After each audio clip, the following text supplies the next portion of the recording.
अक्कलकुमा जामिया संस्थाला मोठा धक्का. एका बाजूला ईडीचे छापे, दुसऱ्या बाजूला अवैध वास्तव्य करणाऱ्या विदेशी नागरिकांची अटक आणि आता जमिनीचा वाद.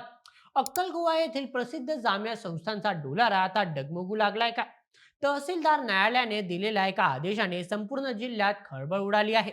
मित्रांनो, जमिनीचे व्यवहार आणि त्यातील घोटाळे आपल्यासाठी नवीन नाहीत, पण जेव्हा प्रश्न आदिवासी जमिनींचा येतो तेव्हा तो फक्त जमिनीचा तुकडा नसतो, तर तो त्यांचा अस्तित्वाचा प्रश्न असतो. नंदुरबार जिल्ह्यातील अक्कलकुवा हे नाव सध्या खूप चर्चेत आहे. येथील जामिया इस्लामिया इशा अतुल उलूम ही संस्था सध्या एका पाठोपाठ एक संकटात सापडताना दिसू लागली आहे. नुकताच अक्कलकुवा तहसीलदारांनी एक असा निर्णय दिला आहे ज्यामुळे बेकायदेशीरपणे जमिनी हडपणाऱ्यांचे धाबे दणाणले आहेत. होय, जामिया संस्थेने आदिवासींकडून घेतलेली जमीन आता पुन्हा मूळ आदिवासी कुटुंबाला परत करण्याचे आदेश देण्यात आले आहेत. नेमकं हे प्रकरण कसं उघडीस आलं, यासाठी कोणता कायदा वापरला गेला आणि ॲडव्होकेट सुनील वसावे यांनी हा लढा कसा जिंकला, काय हे प्रकरण, चला जाणून घेऊया आजच्या व्हिडिओमध्ये. नमस्कार, मी नील सोनार, तुम्ही पाहत आहात बोल एमएच. सुरुवात करूया अगदी मुळापासून. हे प्रकरण नेमकं आहे काय? अक्कलकुवा येथील मौजे पिंपरीपाडा या भागात एक शेत जमीन आहे. ही जमीन मूळची रोडत्या वसावे या आदिवासी व्यक्तीच्या मालकीची होती. पण काही वर्षांपूर्वी ही जमीन अक्कलकुवाच्या जामिया इस्लामिया इशा अतुल उलूम ट्रस्ट या शिक्षण संस्थेकडे गेली. तिथे त्यांनी बांधकामही केलं, पण इथेच खरी गोम आहे. भारतीय कायद्यानुसार विशेषतः आदिवासींच्या जमिनीच्या संरक्षणासाठी काही कडक नियम आहेत. 1 एप्रिल 1957 ते 6 जुलै 1974 या कालावधीत आदिवासींकडून बिगर आदिवासी व्यक्ती किंवा संस्थांना जमीन हस्तांतरित झाली असली तर ती बेकायदेशीर ठरू शकते. याच कायद्याचा आधार घेत ॲडव्होकेट सुनील वसावे यांनी अक्कलकोट तहसीलदारांकडे एक अर्ज दाखल केला.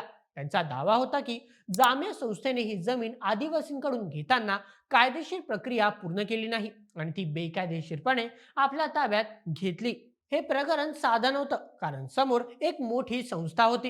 हे प्रकरण आधी नंदुरबार जिल्हाधिकाऱ्यांकडे गेलं, तिथून ते अक्कलकुवा तहसीलदारांकडे वर्ग करण्यात आलं.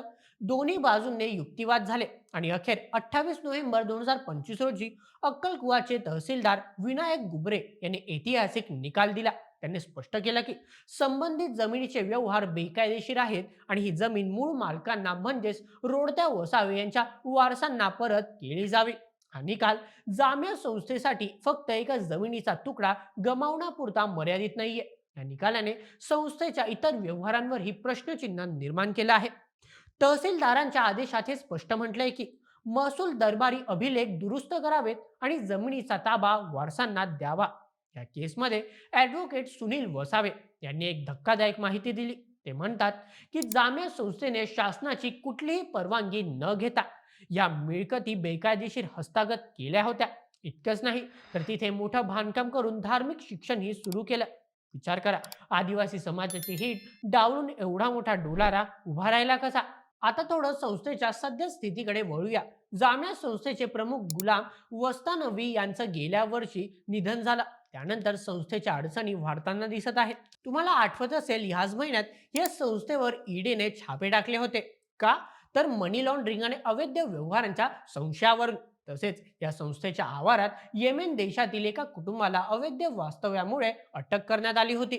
धक्कादायक बाब म्हणजे या परदेशी कुटुंबाने अक्कलकुवा येथूनच भारत सरकारचे रहिवासी असल्याचे बोगस कागदपत्रही बनवले होते. संस्था चालकांवर गुन्हे दाखल झाले आहेत. म्हणजेच काय, तर अवैध वास्तव्य, ईडीचे छापे आणि ते जमिनीचा घोटाळा हे सर्व एकमेकांशी जोडलेले तर नाही ना? अशी चर्चा आता सर्वसामान्यांमध्ये सुरू आहे. आता तुम्ही म्हणाल, या निकालाने सगळं संपलं का? तर नाही. जामिया संस्थेला या आदेशाविरोधात छत्रपती संभाजीनगर येथील महसूल न्यायाधिकाऱ्यांकडे अपील करण्याचा अधिकार आहे. ते नक्कीच तिथे जातील. पण तहसीलदारांनी तथ्यांच्या आधारे दिलेला हा निकाल आदिवासी हक्कांसाठी एक मोठं पाऊल मानलं जात आहे. या निकालाचा सर्वात मोठा परिणाम म्हणजे आता अशाच प्रकारे हडपलेल्या इतर जमिनींचे प्रकरणही बाहेर येऊ शकतात. जामिया संस्थेने अशा पद्धतीने अजून किती जमिनी घेतल्या आहेत याची दबक्या आवाजात चर्चा सुरू झाली आहे.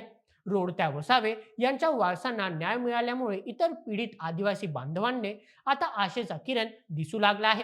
या संपूर्ण प्रकरणातून एक गोष्ट स्पष्ट होते: कायदा सर्वांसाठी समान आहे, मग ते कितीही मोठी संस्था असो किंवा सर्वसामान्य आदिवासी कुटुंब.